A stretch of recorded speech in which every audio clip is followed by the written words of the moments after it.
귀신 보는 여자친구의 소름 끼치는 실화괴담. 할머니가 돌아가시고 겨우 슬픔에서 헤어나온 지 2개월이 흘렀다. 무더워지기 시작한 6월의 어느 날, 나와 친구 A는 게임장 근처를 지나다가 우연히 인형 뽑기 기계를 보게 되었다. 제법 크고 다양한 종류의 인형들이 많아서 흥미를 가졌다. 내 여자친구는 인형을 좋아했다. 다만 사람 모양의 인형은 대단히 싫어했다. 예로부터 사람 모양의 인형은 저주 도구로 자주 사용되어 왔다고 한다. 그리고 영영이 가장 쉽게 깃들 수 있는 물건이라고 했기 때문에 나도 사람 모양의 인형을 싫어하게 되었다. 친구 A와 나는 인형 뽑기 기계 앞을 지날 때 한번 해볼까 말까 고민하며 구경하게 됐다. 인형들 대부분이 동물 인형 혹은 캐릭터 인형들이었다. 간혹 사람 모양의 인형도 있었다. 구경을 하다가 한번 해보고 싶어서 돈을 넣었다. 다분히 충동적이었다. 호기심이 발동하면 나는 주체할 수 없었다. 내가 뽑은 것은 돌고래 인형이었다. 손바닥을 모두 펼친 것 정도의 크기였지만 설마 시작하자마자 뽑게 될 줄은 생각지도 못했기에 무척 재밌었다. 그래서 여러 번 도전했는데 모두 실패하고 말았다. 그래서 사람은 욕심 부리면 안 된다는 것이다. 나는 인형 좋아하는 여자친구가 생각나서 여자친구에게 선물할 거라고 말하자 친구 놈은 부러운지 여자친구밖에 모른다는 둥 나를 놀렸다. 그렇게 투닥거리고 있을 때 누군가가 다가왔다. 보니까 우리 반의 여학생이었다. 별로 친하지는 않지만 인사 정도나 간단한 대화 정도 하는 사이였다. 이 여학생은 제법 예쁘장해서 남자애들에게 인기가 많았다. 특히 A가 가장 좋아했다. 이 친구는 아니라고 부정을 하지만 틈만 나면 이 여학생을 쳐다보고 있었는데 바보가 아니고서야 그걸 보고도 모를 수가 있을까? 어쨌든 인사를 해주는 여학생에게 우리도 인사를 해줬다. 이 여학생을 인형녀라고 하겠다. 인형녀는 어디에서나 항상 인형 액세서리 같은 것을 가지고 다녔다. 너희들도 인형 뽑기 같은 거 하니? 그냥 심심풀이로 해봤어. 근데 너는 여기 웬일이야? 내가 알기로는 너네 집은 이쪽이 아닌 걸로 아는데. 우리가 이렇게 말하자. 마음에 드는 인형이 여기에 많거든. 근데 그거 돌고래네. 나랑 인형녀가 대화를 하는데도 A 녀석은 한마디도 못했다. 이런 숙맥 같으니 나는 이제 집으로 가야 하기 때문에 길게 얘기할 수 없었다. 그래서 인사를 하려고 하는 찰나 A 녀석이 갑자기 내 돌고래를 빼앗더니 인형녀에게 건네주는 게 아닌가. 이거 너 줄게. 이거 내가 받아도 돼. 그냥 재미삼아 뽑은 거니까. 그 인형 내가 뽑은 건데. 뭐지? 내 황당한 표정에도 아랑곳하지 않고 돌고래 인형을 보고 연신 귀엽다고 하는 인형녀와 그 모습을 흐뭇하게 바라보는 A는 그 인형의 주인이 나라는 것을 완전히 잊어버린 것 같았다. 하지만 왠지 여기서 초를 쳤다가는 A 녀석에게 무한으로 까일 것 같아서 일단 조용히 있었다. 인형녀와 헤어지고 집으로 향하던 도중까지도 이 녀석의 흐물흐물거리는 표정은 아직도 잊을 수 없었다. 그래도 친구니까 그깟 인형쯤이야 넘겨줄 수 있었다. 하여간 A는 그 인형녀가 정말 좋은 모양이었다. 듣기로는 인형녀도 아직 남자친구가 없다고 한 것 같았다.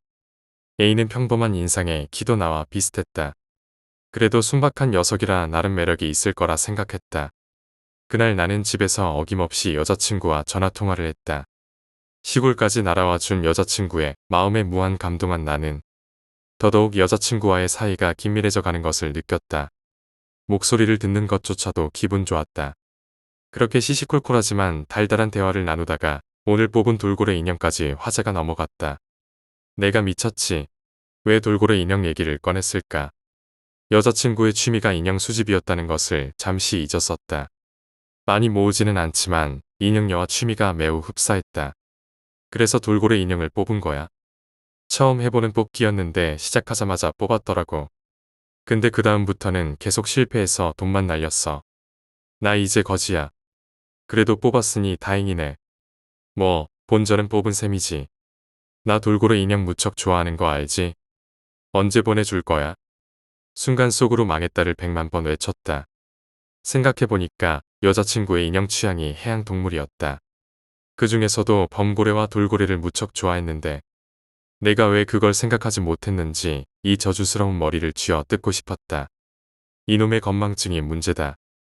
왜 대답이 없어? 여보세요? 보낼게. 이번 주 안으로 보낼게. 내일 학교 끝나자마자 인형 가게에 가서 돌고래 인형을 사야겠다고 생각했다. 인형 뽑기로는 못 뽑으니까. 다시 생각해봐도 내가 그걸 뽑은 건 기적이었다.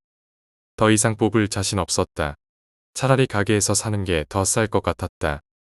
괜히 인형 뽑기를 무리하게 했다가 내 남은 돈을 날리고 싶지 않다. 근데 인형 가게에서 사든 인형 뽑기로 뽑든 데 적자라는 사실이었다. 다음 날 나는 득달같이 A에게 달려들었다. 근데 이놈이 내가 마구 구타해도 계속 쳐 웃고만 있었다. 진심 소름 끼칠 정도였다. 이놈이 뭘 잘못 먹었나 싶었다. 이게 드디어 미쳤구나. 내비둬. 지금 저놈 제정신 아냐. 아까 인형녀가 저놈에게 어제 고마웠다고 인형을 주더라고. 우리가 모르는 뭔 일이 있는 게 틀림없어. 이놈 꼴을 보니 내가 아무리 까대도 한 귀에 흘려버릴 기세였다. 인형녀는 A가 준 돌고래 인형의 보답으로 자기가 아끼는 인형 중 하나인 귀여운 홍길동 인형을 A에게 준 것이었다. 즉, 교환한 것이라 볼 수 있었다. 이날 이후 A는 인형녀와 자주 이야기를 나누었다. 쑥 먹이던 놈이 그래도 자신감이 생긴 거였다. 이게 다 내 돌고래 인형 덕에 생긴 계기였다. 분명 난 좋은 일을 한 거였다. 근데 왜 난데 적자인 걸까? 여자친구에게 거짓말한 것이 미안해서 범고래 인형까지 추가하여 택배로 보냈다. 여자친구는 좋다고 노래를 불렀지만 나는 속으로 피눈물을 흘리고 있었다. 하여간 A는 인형녀와 상당히 잘 돼 가는 것 같았다. 듣기로는 인형도 몇 번 더 교환했다고 했다. 나나 친구들 몰래 A는 인형 뽑기를 연습했던 것이다. 그래서 지금까지 나와 친구들 사이에서 이놈은 인형 뽑기 마스터로 통하고 있었다. 인형 뽑아달라고 하면 아주 능숙하게 뽑아준다. 공부할 때 그렇게 좀 해보지. 그러던 어느 날 갑자기 용기를 낸 A가 드디어 인형녀에게 고백을 했다. 그리고 멋지게 성공했다. 그 사실을 알게 된 B, C는 심하게 질투를 하긴 했지만 A 녀석이 용기를 내서 고백한 것에 난 진심으로 축하했다. 있는 자의 여유랄까? 근데 이 썩을 놈이 그 뒤로 우리와 놀지 않고 인형녀와 붙어 다니기만 했다. 지난날의 은혜를 잊은 것 같았다. 뭐 처음 사귀는 여자친구이기도 하니까 나는 쿨하게 용서했지만 B, C는 용서가 안 되는 것 같았다. 두 번째 배신자라나 뭐라나. 물론 첫 번째 배신자는 나였다. 어쨌든 A가 인형녀와 재미나게 노는 동안 나와 B, C만이 어울려 다녔다. 남자놈들이 어울려 다니는 곳이라고 해봐야 PC방뿐이었다. 스타나하고 놀거나 온라인 게임을 하던가. 그런데 어느 날 갑자기 인형녀가 나오지 않았다. A 녀석은 아주 침울해져 있었다. 물어보니 인형녀가 어젯밤부터 감기를 심하게 앓고 있었다는 것이었다. 혹시 자신을 찾지 않을까 걱정된다며 빨리 인형녀의 집으로 가고 싶다고 했다. 수업이 모두 끝나자마자 담당 청소도 하지 않고 A는 번개 같은 스피드로 도망쳤다. 연인이 아프면 걱정이 무척 많아진다는 것을 알고 있던 나는 너그럽게 용서했지만 B, C는 또 용서하지 못하는 것 같았다. 분노의 빗자루질을 하면서 질투하고 있었다. 이때까지만 해도 우리는 인형녀가 단순히 아픈 걸로만 알았다. 그런데 3일이 지났는데도 인형녀는 낫지 못한 것 같고 A도 피곤한지 수척해 보였다. 하지만 병원에 가도 딱히 원인을 알 수 없다는 것이었다. 감기라고 하지만 원인 모를 고열은 해열제만으로도 해결하기 힘든 모양인 것 같았다. 일단 감기는 쉬는 것이 제일이기 때문에 경과를 지켜봐야겠다고 A는 말했지만 얼굴 표정을 보면 거의 울기 직전이었다. 그래서 A의 여자친구이기도 한 인형녀가 걱정이 되어 병문안을 가게 되었다. 나와 B, C가 돈을 모아 병에 담긴 오렌지 주스 한 박스를 무난 선물로 사갔다. 하여간 A와 인형녀 때문에 최근 돈이 좀 나가는 것 같았다. 인형녀의 집은 아파트였다. A와 같이 방문했을 때 인형녀의 어머님이 계셨다. 굉장히 젊어 보이셨고 인형녀와 똑같이 생기셨기 때문에 순간 B가 누나라고 부르기도 했다. 하여간 찾아줘서 고맙다며 환영을 받았다. 우리 외에도 먼저 병문안 온 친구들도 여럿 있었다고 했다. 어쨌든 우리는 인형녀의 방으로 들어갔다. 인형녀는 그동안 감기 때문에 제대로 먹지 못해서 매우 수척한 모습이었다. 얼굴이 반쪽됐다는 표현이 딱 들어맞을 정도였다. 보는 내가 다 안쓰러울 정도였으니. 그건 그렇고 인형녀의 방은 예상대로 인형 천지였다. 종류도 각양각색이었다. 그래서 그런지 좀 섬뜩한 면이 있었다. 왜냐하면 마치 저 인형들이 날 쳐다보는 것처럼 느껴졌기 때문이다. 누구든 이 방에 들어오면 그런 느낌을 받을 거라 확신할 수 있다. 우리는 인형녀의 상태를 확인하고 돌아갔다. 다만 A만이 인형녀 집에 남아 간호를 한다고 한다. 나와 마찬가지로 A는 참 찌극정성이었다. 그러니까 아직까지 사귀고 있지. 이 둘은 나와 여자친구보다 1년 정도 적어서 여자친구가 자주 후배 커플이라고 불렀다. 어쨌든 다음날 우리는 더욱 안절부절 못하는 A를 만날 수 있었다. 보기에도 심리 상태가 매우 좋지 않다는 것을 알 수 있을 정도였다. A는 우리들에게 전날의 일을 설명해 주었다. 그 얘기를 듣고 나는 무언가 이상하다는 생각이 들게 되었다. 인형녀가 악몽을 꾸면서 헛소리를 한다는 것이었다. 이제까지 이런 일이 없었는데 우리가 돌아가고 난 뒤 한두 시간쯤 지났을 때 갑자기 발작을 했다고 한다. 그리고 마구 이상한 소리를 내뱉었는데 발음이 정확하지 않아 무슨 뜻인지 몰랐다고 한다. 하지만 마지막 말은 A가 알아들었다고 했다. 인형이 자기 목을 조르려고 한다고. 그렇게 말하는 것 같았어. 진짜냐? 무슨 꿈을 꿨기에 그런 거지? 인형이 하도 많아서 그런 악몽을 꾼 게 아닐까? 그런 사례도 여럿 있잖아. 모르겠어. 인형녀가 대체 무슨 잘못을 했다고 그 고생을 해야 되는지. 어쨌든 넌 되도록이면 인형녀 곁에 있어 주라고. 그게 아마 인형녀에게 큰 힘이 될 거라고 A에게 말해줬다. 이상한 생각이 들기는 했지만 일시적인 생각이라고 생각했다. 하지만 이틀이 지나도 인형녀의 상태는 호전되기는커녕 더욱 나빠지기만 했다. 인형녀가 계속 비슷한 악몽을 꾸는 것 같다고 A가 설명해줬다. 그리고 지금 병원에 입원 중이라고 했다. 가능성이 있어. 그렇지? 인형녀가 병원에 입원한 지 3일째 되던 날, 난 여자친구에게 전화를 걸어서 물어보았다. 연속해서 인형에 관한 악몽을 꾼다는 점에 의혹을 품었기 때문이었다. 여자친구는 저주받은 인형이 있을지도 모른다고 했다. 거의 일주일 됐다고 했지. 근데 갈수록 심해져서 병원에서도 고칠 수 없나 봐. 그렇겠지. 아무래도 정황을 보자면 저주받은 인형일 가능성이 많아. 누나, 그럼 어떻게 해야 돼? 일단은 그 인형을 찾아내는 게 순서겠지. 알 수 있는 방법이 있어? 직접 속을 들여다보지 않고는 알 수 없어. 누나도 모른다는 거야. 그래, 그건 영적인 개념이 아니니까. 수상해 보이는 인형을 뒤지는 수밖에 없어. 진짜 그렇다면 이거 골치 아프네. 인형이 엄청 많던데. 결국 그 많은 인형을 다 뒤져야 한다는 것에 정신이 아득해지는 것을 느꼈다. 대충 세봐도 한 몇백 개는 될 것 같았다. 장식장이며 서랍이며 책상이며 선반이며 할 것 없이 온통 인형 천지였다. 대체 이 많은 인형을 어디서 얻었나 싶을 정도로 많았다. 또 고생하게 생겼구만. 그건 그렇고 다다음 주가 빨리 왔으면 좋겠다. 그러게. 시간이 빨리 갔으면 좋겠어. 마음 같아서는 당장이라도 내려가고 싶은데. 방학 동안 누나 얼굴 실컷 보고 살 수 있겠네. 이제 곧 있으면 여자친구가 내려온다. 여자친구가 내려오긴 했지만 횟수는 많지 않았다. 더욱이 나는 가난한 학생이었기 때문에 서울로 찾아갈 수도 없었다. 인형 2개에 파산할 정도였으니 말 다 했지. 어쨌든 일단 나는 인형에 관한 문제를 가지고 A와 상의를 했다. 당연하게도 A는 내가 제정신인지 의심부터 했다. 일반 사람들 상식으로 판단한다면 나를 미친 놈이라고 했을 것이다. 하지만 내가 겪은 일들이 일반 상식으로 판단할 수 없는 것들이기에 나설 수 있는 것이었다. 너 지금 그게 말이 된다고 생각하냐? 상식적으로 생각한다면 말이 안 되지. 그걸 알면서 내게 그런 소리를 하냐? 지푸라기라도 잡고 싶은 심정이라며. 아무리 그래도 그렇지. 저주받은 인형이 있을지도 모른다니 그걸 쉽게 믿겠냐고. 1년 전에 귀신 나온다고 내 다리 붙잡고 자고 가라고 했던 건 어디 사는 누구지? 너 그 얘기 꺼내지 말라고 했지. 그건 내 착각이었다고. 그 착각 때문에 너 고생 무지하게 했잖아. 그거야, 그렇지. 네 여자친구가 인형 나오는 악몽을 꾼다며. 그래서 인형을 조사해보자 이거야. 네 경우하고 비슷하지 않냐? 그래도 이거하고 그건 좀 다른 것 같은데. 믿져야 본전 아니겠냐? 조사해봐도 나쁠 건 없잖아. 그런가? 왠지 나 지금 설득당한 것 같은데. 끈질기게 A를 설득한 끝에 협력을 얻게 되었다.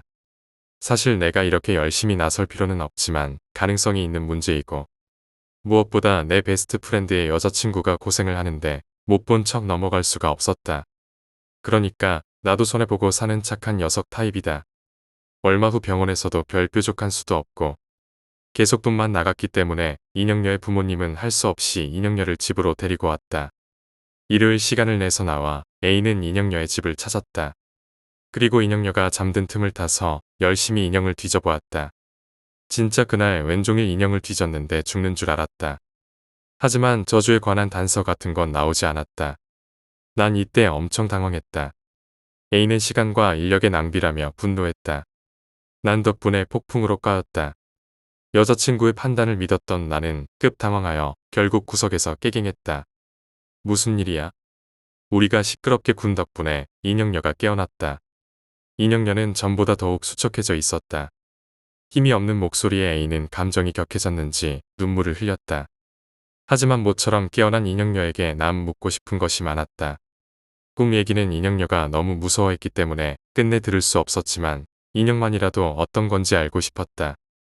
내 꿈에 나온 인형이 어떤 건지 그것만이라도 알려줄 수 있어. 너 그 얘기 더 이상 꺼내지 말라고 했잖아. 그런 A를 무시하고 난 인형녀를 똑바로 응시했다. 인형녀는 좀 생각을 하더니 얘기해 주었는데 뜻밖에도 세일러문이라는 것이었다. 심각해져 있던 나와 A는 어이가 없었다. 세일러문이 널 죽이려고 한 거냐고 묻자 8등신 세일러문 인형이 아니고 3등신의 귀여운 인형이라고 했다. 이건 진짜 생각 위였다. 그래서 아직도 인형녀는 세일러문 인형만 보면 이때가 생각난다고 한다. 어쨌든 나는 일단 세일러문 인형을 모았다. 한 5개 정도 됐다. 모양은 비슷비슷했다.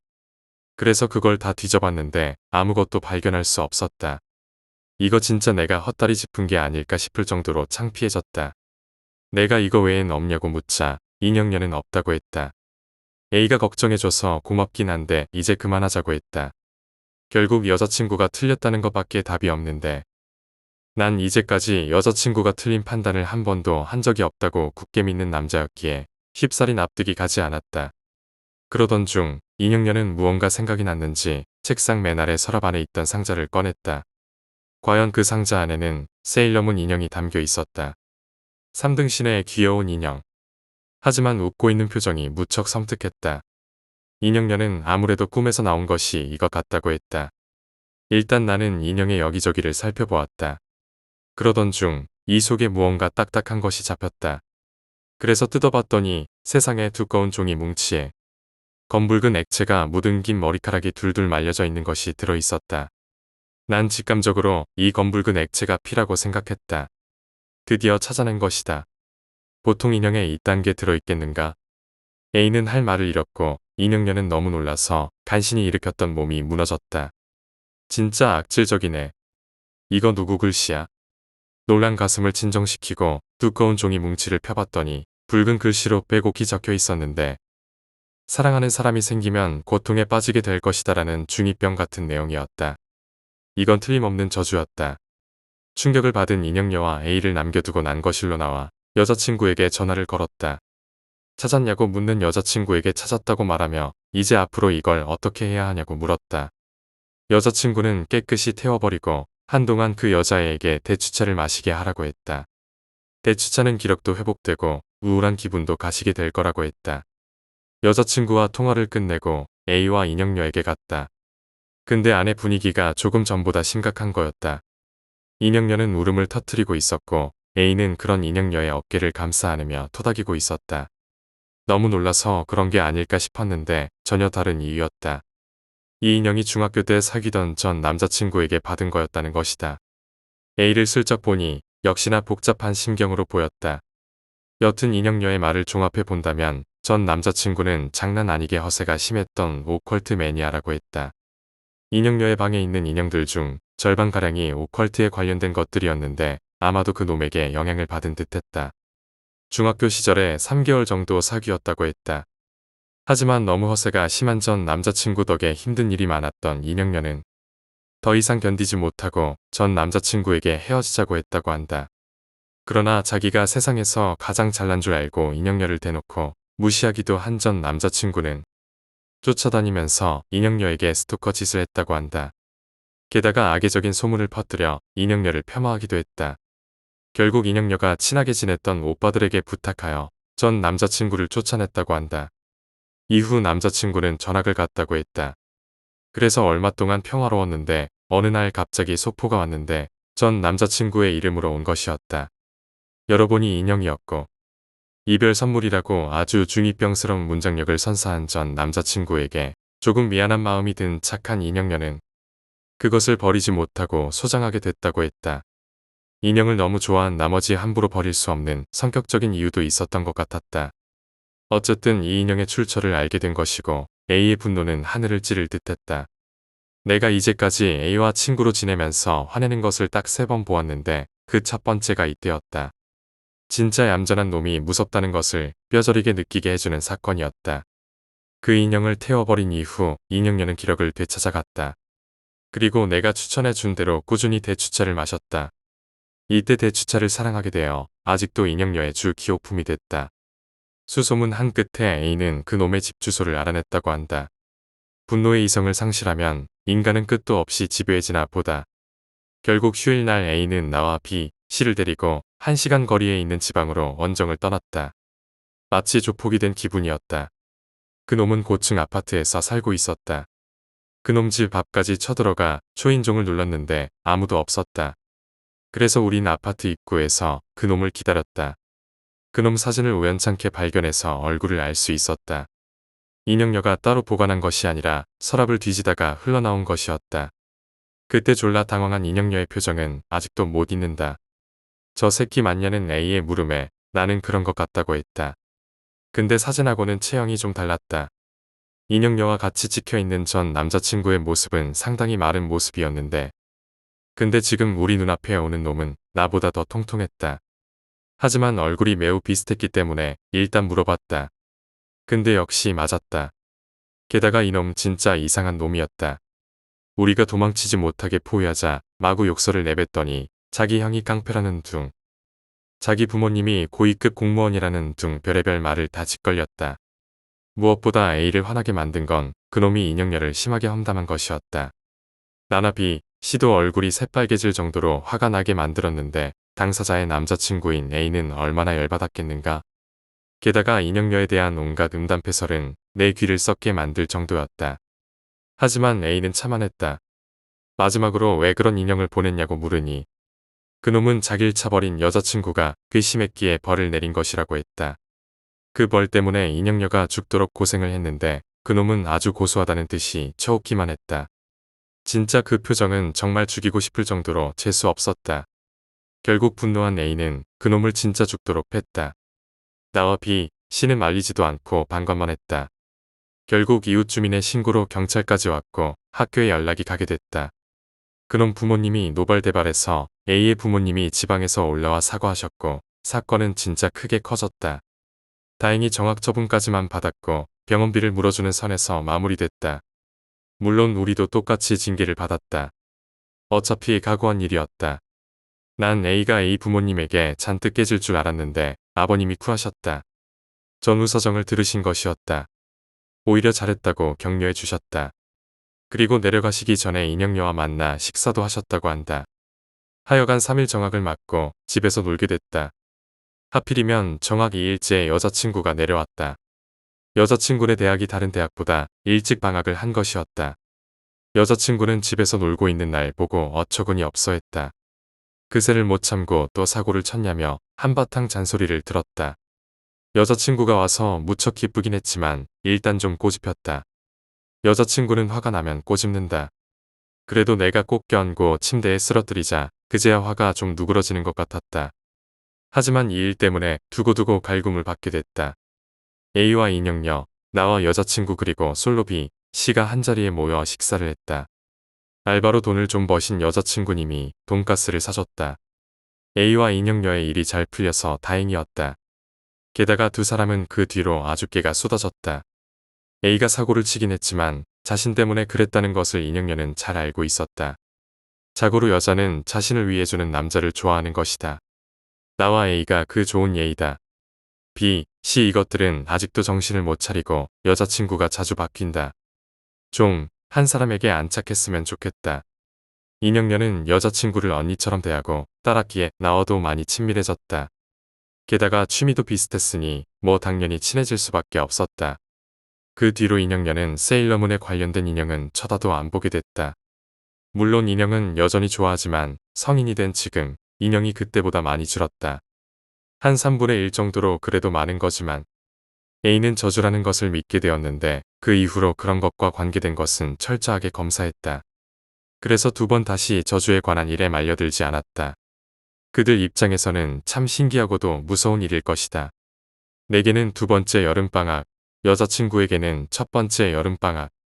우리는 이 소중한 여름방학 속에 한가로이 여자친구 집 거실에 누워 독서를 즐기고 있었다. 여자친구의 다리 베개의 부드러운 감촉이 참 좋았다. 정말 평화롭고 둘이 같이 있다는 것에 행복감을 만끽했다.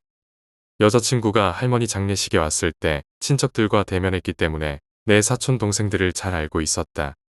초등학교 5, 6학년 애들이 예쁜 누나 옆에서 잘 보이려고 했던 모습을 생각하면 웃기기는 했다. 제발 여자친구 말에 복종했던 것만큼은 아니라도 내 말 좀 들어줬으면 싶었다. 여자친구는 어차피 이번 주에 할 일도 없고 너 없으면 심심하니까 따라가도 되냐고 물었다. 그리고 물귀신 같은 것도 있을 수 있는데 혹시 모르지 않냐고 하는데 순간 정색을 해버렸다. 어쨌든 여자친구가 따라온다면 친척들은 틀림없이 반겨줄 것이다. 시간이 흘러 토요일 아침이 되었다. 이미 합류 지점을 정해놨으니 우리는 그곳으로 가면 됐다. 여자친구를 태운 우리 가족은 강원도를 향해 신바람 나게 달렸다. 과묵한 동생 놈도 여자친구가 동행하니 좋다고 노래까지 불렀다. 그래서 젊고 예쁜 처자가 있으면 여행 기분이 업되는 것이었다. 이것은 만고불변의 법칙이다. 2시간을 달린 끝에 계곡에 도착할 수 있었다. 우리보다 먼저 도착한 친척들이 마중 나왔다. 모든 친척들이 모인 건 아니고 가까운 친척들만 모인 터라 인원은 15명 정도 되었다. 이미 여자친구는 여전히 인기 폭발이었다. 특히 사촌 동생들이 좋아했다. 정신없는 초등학교 3인방이었다. 그래서 사촌 동생 1, 2, 그리고 막내라고 하겠다. 이번 에피소드의 주인공은 바로 이 막내 녀석이다. 여자친구가 사촌 동생 때문에 힘들지 않을까 걱정되긴 했지만 사촌 동생들을 돌봐줘서 상당히 편하긴 했다. 계곡은 전체적으로 상당히 면적이 넓고 컸다. 깊지 않고 적당한 수온이었기에 물놀이하기엔 아주 최적이었다. 게다가 별로 유명한 곳이 아니어서 놀러온 사람들이 많지 않았기에 우리가 전세를 낸 것 같은 기분도 들었다. 이미 수영을 신물나게 했던 나는 물고기 잡는 것에 관심을 돌렸기에 족대를 들고 여기저기 물고기 있을 만한 곳을 쑤시며 다녔다.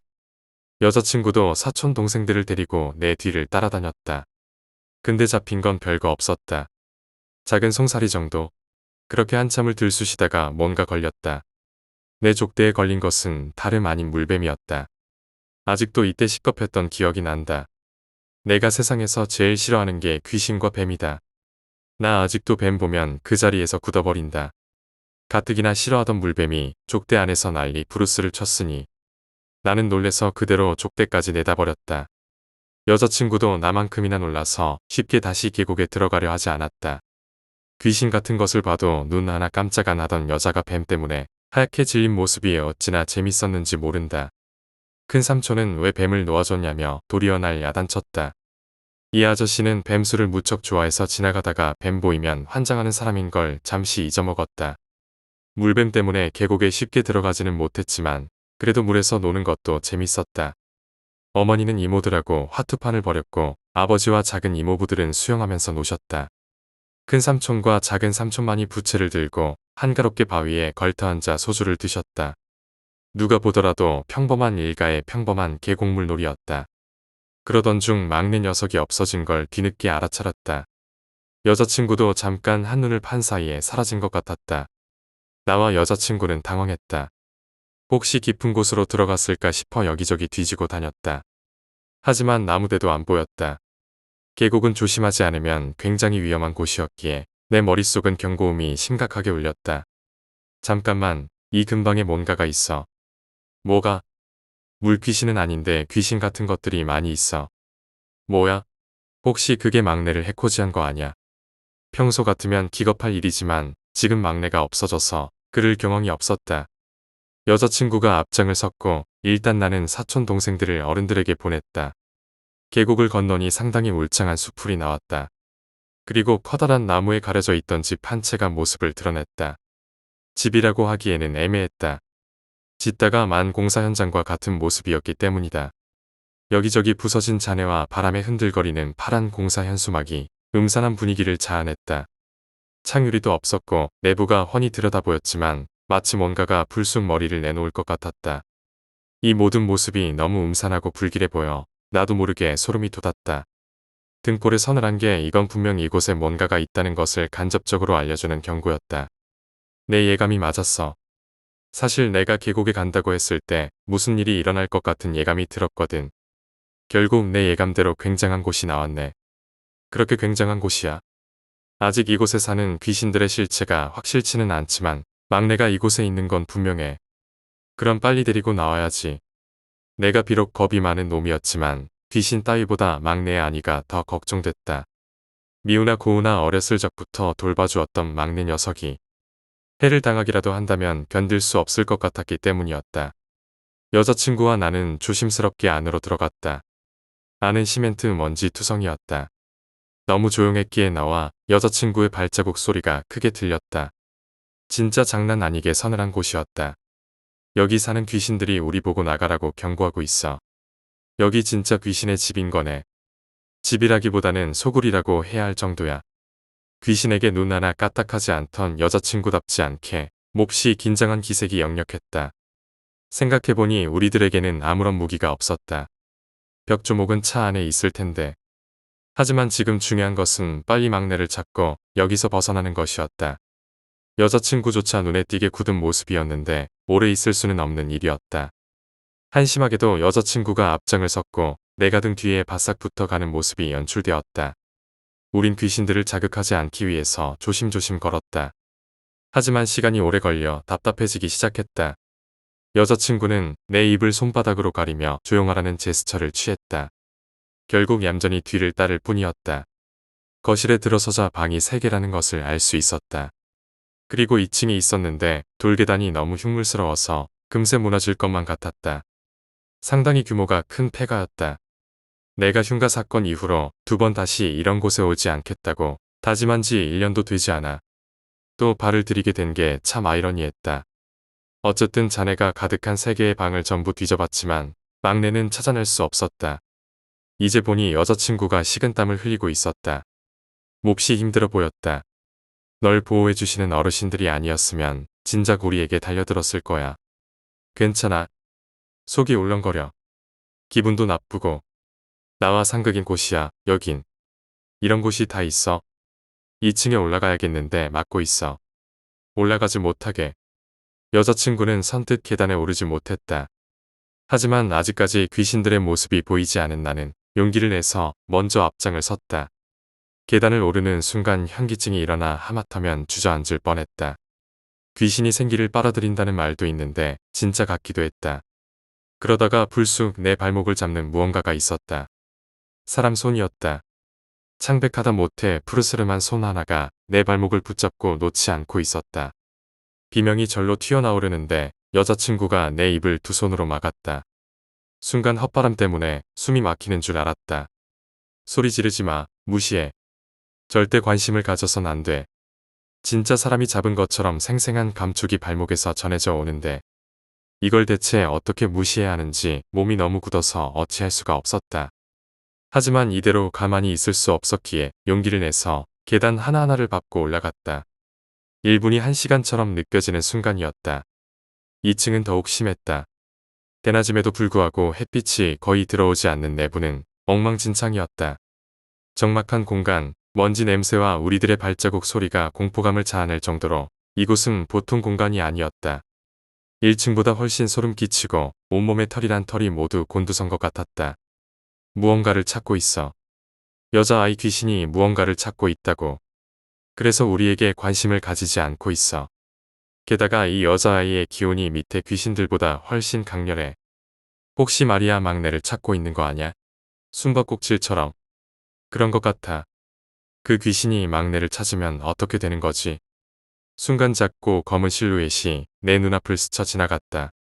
하마터면 주저앉을 정도로 깜짝 놀랐다. 비명을 지르기 전에 내 스스로 입을 막았으니 비명은 새어나가지 않았다. 아찔한 순간이었다. 여자친구는 굳은 표정으로 주변을 살폈는데 2층에는 그 여자아이 귀신이 유일하다고 했다.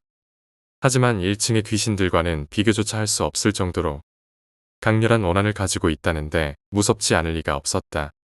일단 우리가 먼저 막내를 찾아야 돼. 그런데 어디에 숨은 거지? 내가 그 아이라면 아마도 저기에 숨었을 것 같아. 여자친구가 손가락을 가리킨 곳은 파란색 공사용 천이 어지럽혀져 있는 방의 구석이었다. 그 구석에는 천에 뒤덮인 시멘트 포대가 쌓여져 있었다. 그때 검은 실루엣이 우리를 따라 방으로 들어왔는데 여자친구는 내 손을 꼭 붙잡고 절대 움직이지 말라고 했다. 몇 분 정도 지나자 그 검은 실루엣이 다시 방에서 나갔다. 그 순간 여자친구는 재빨리 시멘트 포대에 덮여진 천을 걷어냈다. 여자친구의 예상대로 그 포대 사이에 막내가 숨어 있었다. 막내는 우리가 나타난 것에 매우 놀랐는지 눈을 동그랗게 떴다. 내가 부르자 어떻게 찾은 거야? 라고 막내가 물었다. 얘기는 나중에 하고 어서 빨리 나가자. 하지만 막내는 여기서 여자애랑 놀기로 약속했다고 안 간다고 하는 것이었다. 여자애라는 소리의 순간 나와 여자친구의 시선이 교차했다. 나는 직감적으로 더 이상 여기에 있어서는 안 된다고 생각했다. 그래서 막내를 안아들려고 하는데 막내가 내 손을 피하여 문 쪽으로 달려갔다. 미안해, 형하고 누나가 날 먼저 찾았네. 우리 다시 하자. 진짜 막내가 아무것도 없는 공간을 보고 그런 소리를 하니 미치고 팔짝 뛰는 줄 알았다. 난 침착하게 다가가 막내를 들어 올렸다. 막내의 몸집이 또래 비해 비교적 작기 때문에 쉽게 안아들 수 있었다. 난 최대한 막내가 불안해하지 않게 그 여자애가 보이는 척하면서 말했다. 여기서 계속 놀면 어른들이 걱정할 거야. 그러니까 다음에 같이 놀아, 알았지? 특히 이모님이 걱정하니까. 같이 놀기로 약속했으니 여자아이도 이해할 거라며 먼저 간다고 인사하라고 했다.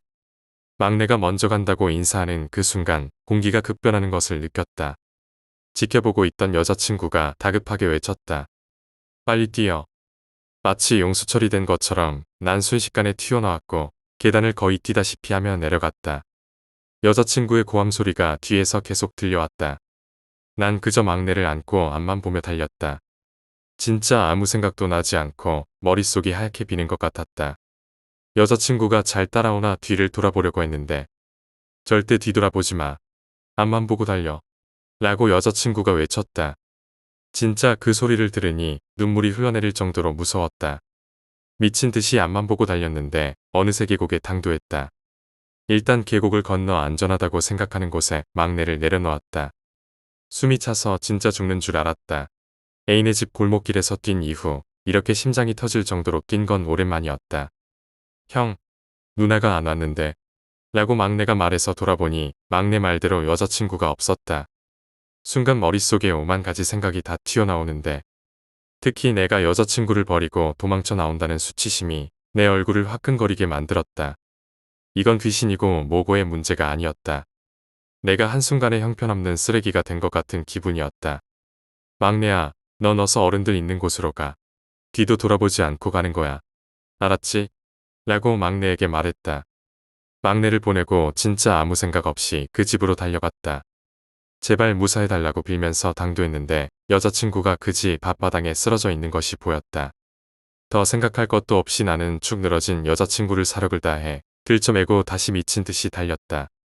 절대로 뒤돌아보지 않았기에 뒤쪽 상황이 어떤 줄 모르겠지만 지금 중요한 것은 여자친구의 상태였다. 여자친구의 움직임이 느껴졌다. 계곡을 거의 건너자마자 다리에 힘이 풀려 그대로 엎어져 버렸다. 긴장이 풀리니 온몸에 힘이 빠져나가기 시작한 것이다. 진짜 사람이 한순간에 무기력해질 수 있다는 것을 처음 깨달았다. 여자친구가 괜찮은 것에 정말 안도하고 또 안도했다. 만약 여자친구에게 무슨 일이 생겼다면 나 진짜 미쳐버렸을지도 모를 일이다. 여자친구의 말에 건너편으로 고개를 돌렸다. 검은 실루엣이 아른거리더니 끝내 그것이 모습을 드러냈다. 백주대낮 한가운데에 당당히 햇빛을 받고 서 있는 새하얀 원피스의 작은 소녀였다. 얼굴이 자세히 보이진 않았지만 틀림없이 웃고 있는 것이 분명했다.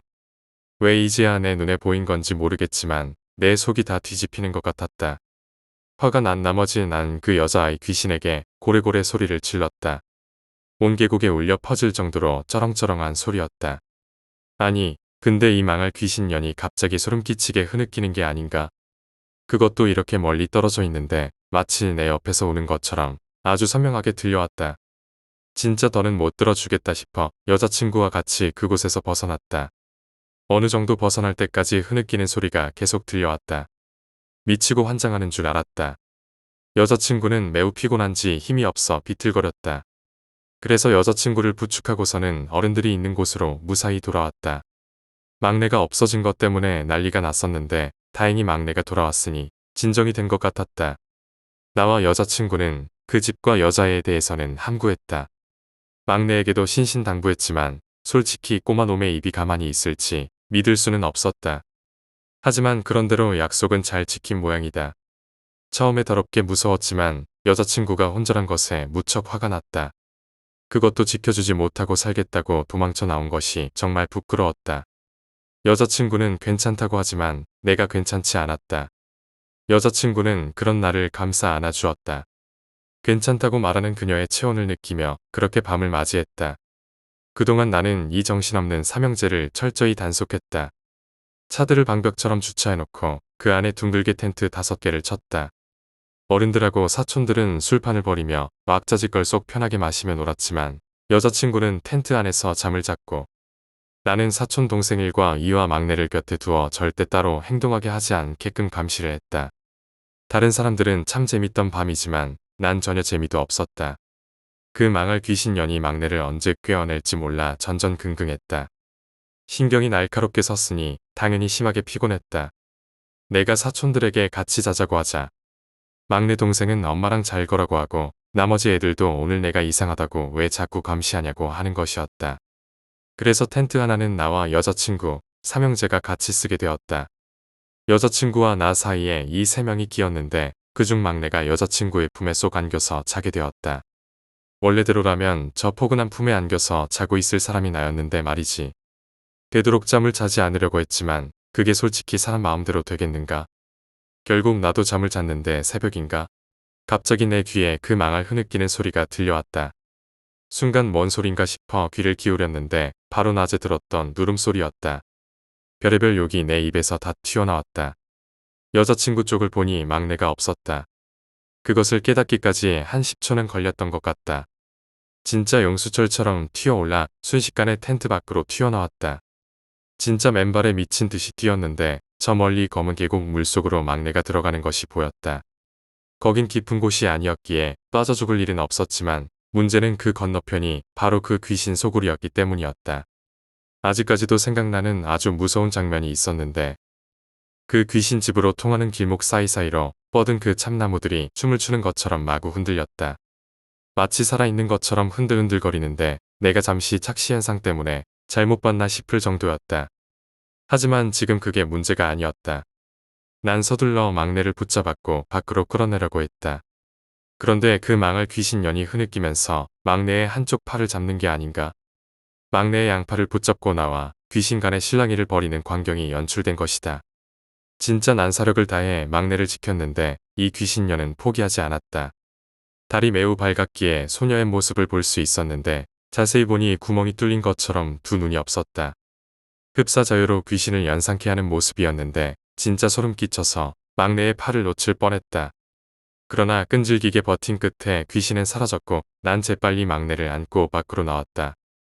내가 시발 다음번엔 절대 이 근처에 오지 말자고 가족들과 친척들에게 강력하게 권고하겠다고 다짐했다. 세상 모르게 퍼질러 자는 친척들과 가족을 보니 내가 진짜 눈물이 다 날 정도였다.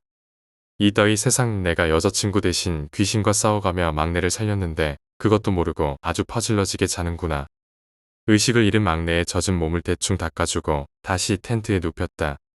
그날 나는 밤을 새며 텐트 곁을 지켰다.